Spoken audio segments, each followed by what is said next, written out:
नमस्कार, मैं प्रियंका और आप देख रहे हैं राष्ट्रीय जगत विजन न्यूज। बलरामपुर से एक लापरवाही भरी वीडियो सामने आई, जहां ड्यूटी के दौरान खनिज विभाग के कर्मचारी आराम से सोते नजर आए। ये पूरा मामला उत्तर प्रदेश की सीमा से लगे धनवार बॉर्डर का है, जहां खनिज जांच नाके पर कर्मचारियों की तैनाती की गई है। लेकिन सोशल मीडिया पर वायरल हो रहे एक वीडियो में कर्मचारी ड्यूटी टाइम में गहरी नींद में दिखाई दे रहे हैं। जानकारी के मुताबिक कर्मचारियों के शराब के नशे में होने की भी संभावना जताई जा रही है।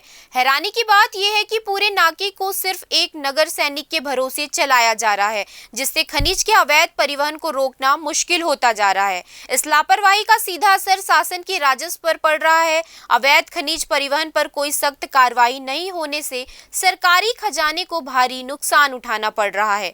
अब सवाल ये है कि जब नाके पर तैनात कर्मचारी ही अपनी ड्यूटी को गंभीरता से नहीं ले रहे तो खनिज माफियाओं पर कैसे लगाम लगेगी। फिलहाल इस खबर में इतना ही। देश प्रदेश की खबरों से अपडेट रहने के लिए हमारे चैनल को सब्सक्राइब करें और नए खबरों के नोटिफिकेशन के लिए बेल आइकॉन जरूर दबाएं। नमस्कार।